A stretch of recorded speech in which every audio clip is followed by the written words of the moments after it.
Hello everybody, this is Anderson Estella here. Welcome to another video that I'm about to present to you guys, which has actually kind of been a while since I've even done face-to-face times my Toys R Us video, but hope you guys have a great day. As many of you guys know, I have uploaded a couple of Dissidia videos of Dissidia NT in like the past, or ever since I started my YouTube channel, like say past 3 months, so I hope you guys have been enjoying that.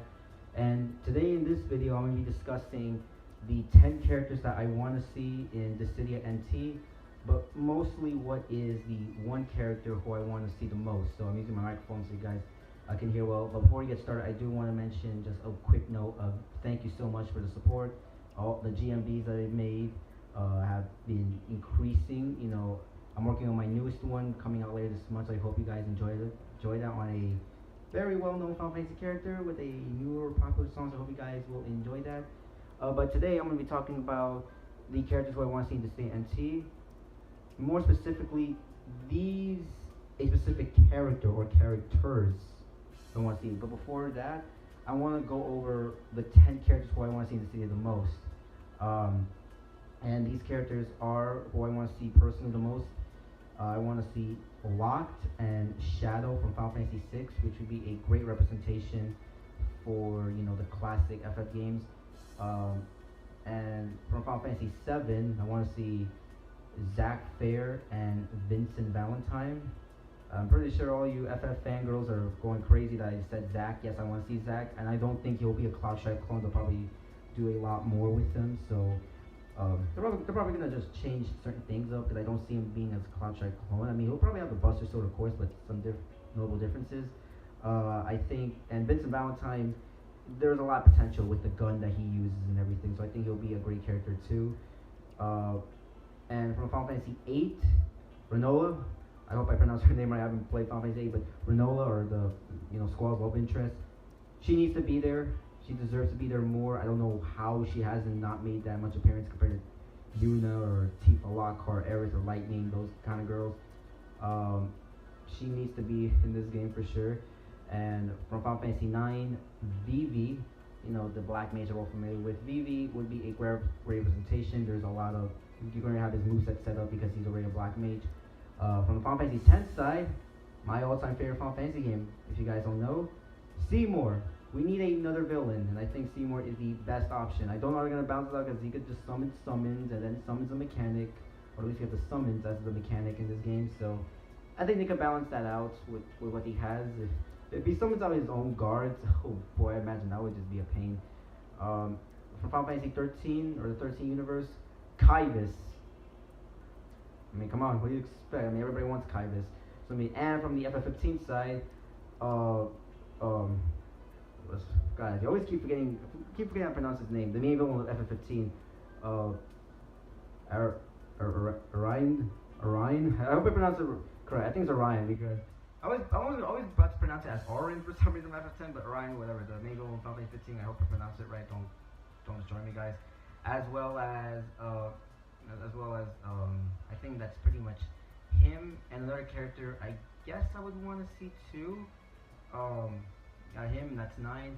But another character who I think I would also want to see, it's kind of like maybe like a little, this might be like kind of a little side note, but if I had to choose like a 10th character, and this is not the main focus, but another character, I think they should at least add another spin-off character, maybe a character from Final Fantasy Type 0, or maybe World of Final Fantasy, or Tactics, or whatever. So that's kind of like my list there.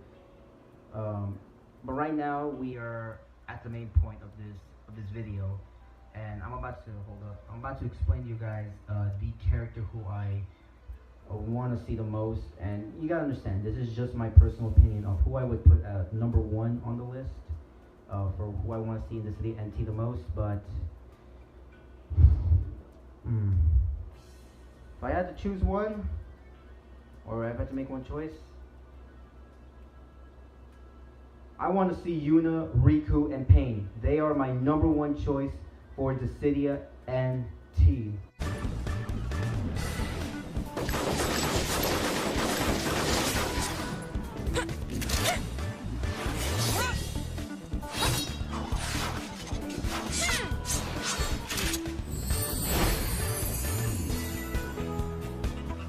Now I know, like I just said that, but and I know some of you guys are gonna go down in the comments actually gonna like hate on it, like why the f does Anderson want to see those girls, blah, blah, blah, blah, etc. etc. Let me make something clear. Let me just say something. This is just my personal opinion, so you guys may prefer some other characters, but that's just my opinion. And number two, I love Final Fantasy X too. Okay, I played that game once on the PS2. That's a sad ending actually. Actually, be the second time when the remaster came out 100%, and I just started my newest playthrough just a couple of weeks ago, so that should be fun again. I mean, you guys know how much I love Tento. I mean, I just made a GMB of that like a couple of months ago, which by the way, check it out. It's actually my favorite that I made. Um, but to anybody who follows me on some of my social media accounts, I've kind of DM'd people and had discussions about what characters, and I've always mentioned those girls as my number one. And a lot of people are skeptical, not with Yuna, but with the Yuna one, what people are a little skeptical is the fact that for me personally, I want to see her as a spear hunter and not a summon. That's just me. If she comes up as a summon, I'm still gonna be happy, but I feel like it's time for them to give a personal choice. And for Rikku and Paine, they are just, I would put them in the kind of underrated or unknown list in a way, but they are underrated. But I feel like when you have a Final Fantasy game, or at least this epic crossover game, you don't just want, or at least in a fighting game, you don't want to just have every single character be someone that's popular and main. There should be always a mixture with characters who are iconic, the popular ones by fans, or even obscure ones, and I do think that it would make for a good fit. Another one of those reasons I want to see them is when you love it or hate it. Dissidia NT is a 3 versus 3 game. Now I'm just like all of you. I want to see a 1 versus 1 or 2 versus 2 options, maybe. If you guys want 2 versus 2, but 1 versus 1 is a big option. But I guess for me, we have to deal with it. The fact that this game is a 3 versus 3 game. Love it or hate it, that's the way how it is. And if it's a 3 versus 3 game, it makes sense. Just have Yuna, Rikku, and Paine all out of there, with those beautiful PS4 graphics. Gosh, I love those girls. But it would make sense to add the three girls because it's a 3 versus 3 game. Now, what do I expect from them, and how would I predict their move sets? Which is, I think some of you guys are wondering, but let me go over why I want to see at least Yuna the most as a spear hunter. And this is kind of my theory and the take on the Dissidia storyline. I'm going to be mentioning some of the storylines of Dissidia, the original one, 012, and NT. It makes sense that you go with Yuna as a spear hunter and her as a summoner because the timeline of what we're in Dissidia NT.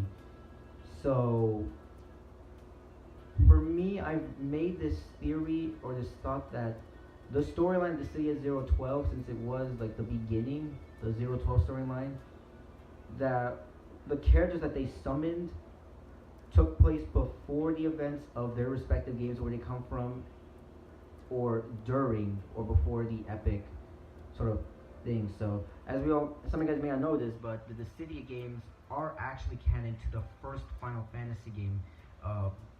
Now, the original game and 012 takes place before the events of Final Fantasy 1, for some of you guys who don't know. And when you think about it, in 012, Cloud Strife, Terra, and Tidus, they were with Chaos before they were with Cosmos in the first Dissidia storyline. So, because keep in mind, Dissidia 012 is a prequel. So, when you take the idea that this was a prequel, and the fact that Cloud Strife was working with Chaos, it made sense because, as we all know, in the beginning, before the events of Final Fantasy VII, Cloud Strife was indeed was working with the Shinra Corporation before he joined with Avalanche. So, and with Yuna, when she meets with Tidus in the event of the Dissidia 012 storyline, she was asking him about the pilgrimage. And keep in mind, Tidus is with Chaos. He was summoned in Chaos's. With Chaos did summon him, not Cosmos at first, because the hatred with his dad, I think, played a big role. I think this Tidus was probably the Tidus before Final Fantasy X started. This was the Tidus before Final Fantasy X, where, or even before, or even maybe during the events, but he hasn't really developed yet, or he hasn't, um, you know, got his emotions through with his father. So that was one theory I made, because Yuna does mention that, hey Tidus, do you remember the pilgrimage? This was probably before during the events of Final Fantasy X, and at the events of Final Fantasy, the first Dissidia game took place when they summoned the characters. They summoned all of the characters during the events of where the games were happening. So this like wasn't before or during. This was more so during.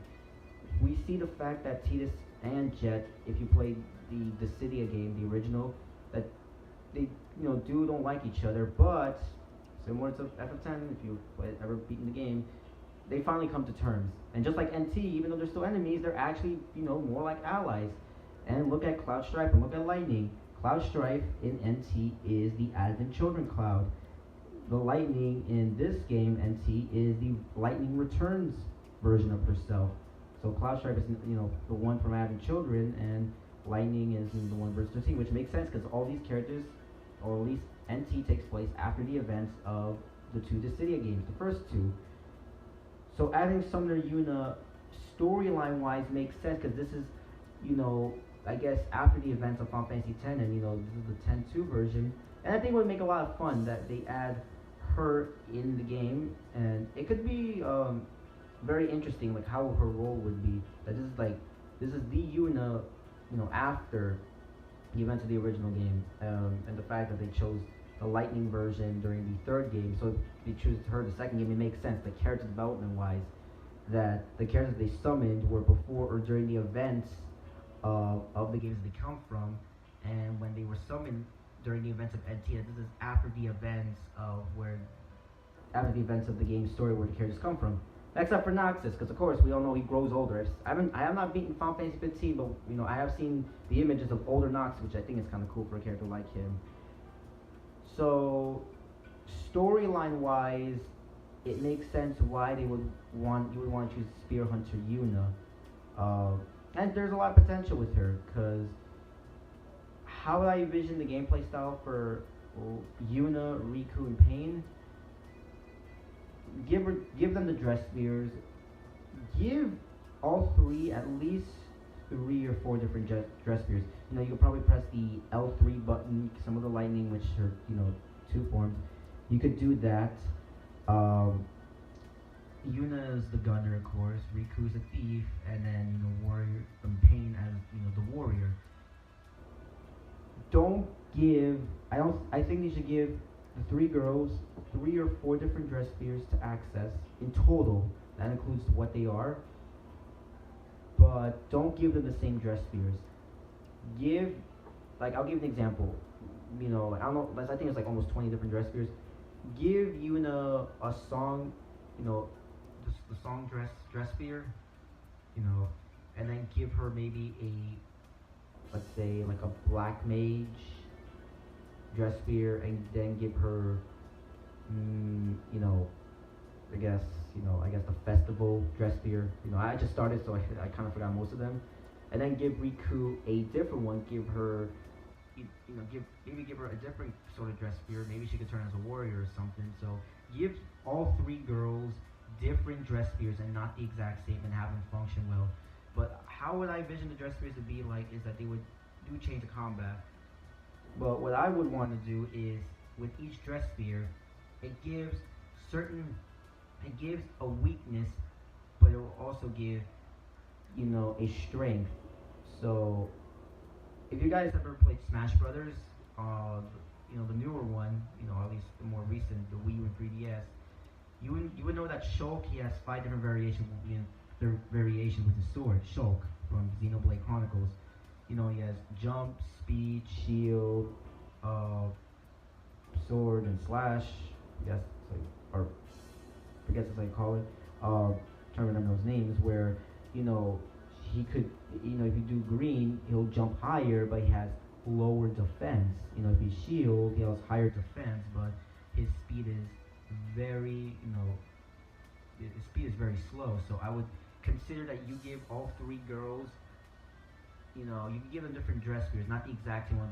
Be different, be very unique, but make sure that you give each of them a different sort of strength or weakness to each different dress spear to them. And I think that would make it much more easier, so it's not like, oh, because if they had different dress spears, people would complain, because obviously it's like, oh, they have different abilities and everything, but I think that would be a much fairer thing to give each dress spear a weakness and a strength, and to kind of make things very interesting. And of course, adding those 3 girls means that, hey, we get more female characters. I know it's tough because I want to see them more than Auron. I love Auron from Final Fantasy X, but I would want to see those 3 girls. I prefer that. I know you guys don't agree with it, but that is just my personal take. So if we review the facts, number 1, it would make sense because this is like after the events of Final Fantasy X, because all the characters are taking place, after the events of where the games come from in the storyline of NT. Number 2, we would get more female characters. Number 3, adding all 3 of them means 3 versus 3. And number 4, it would give them more variety because of the different dress spears. You can access them because there's a bunch of different dress spears you could use. I mean, obviously the job system is really fantastic, and I think it could really work well. And the thing is that if she comes back as a summoner, if Yuna comes as a summoner, I'm not going to be that mad. I want to see her come back. Like, I'm telling you, people are going to be pissed if Yuna does not come back, but I really want to see Yuna return anyway, in any shape or form. But personally, as as a spear hunter, and I just forgot, I'm not about to forget this reason, but another reason that why maybe I don't want to see summon Yuna is, well, we have the summons. We already have the summons as the main mechanic in the game, so I don't know how would that work if it's like, oh, she already has the summons, but then you still gotta destroy the crystal. So, for me, it's like, make it more unique with these characters, make them more interesting. Rikku and Paine, obviously, I don't think they will be there, but I still want them because they're very underrated. I think it's time that we give them more attention. It can give more variety, and just in general, the reason why I want to see them is, unlike the other characters that I mentioned, the top 10 list, except the last one, which whoever you could choose, any character from the spin-off games, they seem to be the most unlikely. Yuna not, but I guess Spear Hunter Yuna, they seem very unlikely, but that's why I want them, is that they're kind of unlikely, but I kind of wish that they will. Who knows? I mean, this game is going to have more than 50 characters during its lifespan. Either Yuna or Prish from Final Fantasy 11 will come back for the game season pass. And Rikku and Paine, I mean, who knows? No one knows. I mean, who knows if the characters that I mentioned, the 10 characters I want to see, what if none of them don't appear? Or I mean, or at least not all of them do, because I think some of them will, but not all of them do. It's going to be interesting to see what characters will be added in the game, but that's just my reason why I want to see Rikku and Paine the most. I really love Final Fantasy X, and I love Final Fantasy X-2. I know that game gets a lot of hate, but X-2 really holds a really good place in my heart with 10. This franchise really means a lot to me. I really love those girls, and I kind of hope, and I hope all you guys really agree, or can at least appreciate my opinion of why Rikku and Paine are my number 1 most wanted characters in Dissidia NT. If they don't make it in, if Rikku and Paine doesn't make it in, I mean, yeah, I might be a little disappointed, but I'm not going to be that mad. Because in the end, I think this game is going to have a very large roster, but that's my reasoning. I hope you guys enjoyed this video. Please let me know what characters do you want to see in Dissidia NT. Maybe there's some that you want to see that I haven't mentioned, or maybe there's some characters you do want to see. Heck, maybe some of you guys really want to see, Team Yuripa in this game. Like, who knows? But that was just my personal opinion. Keep in mind, I am curious to see if you guys are going to go in the comment section and tell me what character you want to see. I mean, you can agree or disagree with my opinions, but, that's okay. I'll respect that. I really hope you guys enjoyed this video. And also, subscribe to my YouTube channel. Hit that like button. Comment down below what character you want to see. And also check out my social media accounts. I'm on Twitter. I'm on Facebook, and I'm very active on Instagram. I have 2 Instagram accounts, so follow those in the description below. I hope you guys enjoyed this video. This is Aaron Santanastella signing off. See you next time. Hashtag steal the spotlight, and most importantly, hashtag Team Euripa for Dissidia NT. Alright, see you guys later. Bye guys.